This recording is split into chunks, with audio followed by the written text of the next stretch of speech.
আমি একটা কথা বলি, আমি মিরুল করিম, এনারা যতটুকু জানেন, আমি এই কমিউনিকেশনের সাথে, এই হ্যান্ডলিংয়ের সাথে I am the person incharge, nominated by everybody, internationally, locally. আমার সাথে ওদের একটা কমিটমেন্ট আছে, যেটা নাকি confidentiality agreement, not to discuss about ransom. So আমাকে আপনারা যতই চেষ্টা করেন, আই উইল নট।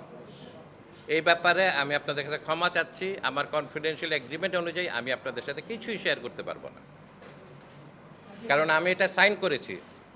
এবং আমি আপনাকে আবার বলি, আমরা আমেরিকার নিয়ম মেনেছি, আমরা ইউকের নিয়ম মেনেছি, আমরা সোমালিয়ার নিয়ম মেনেছি, ইভেন ফাইনালি কেনিয়ার নিয়ম মেনেছি। সবার সাথে আমাদের এগ্রিমেন্ট করা আছে, not to discuss this part. But আবার বলি, এভরিথিং লিগ্যাল ওয়েতে করা হয়েছে।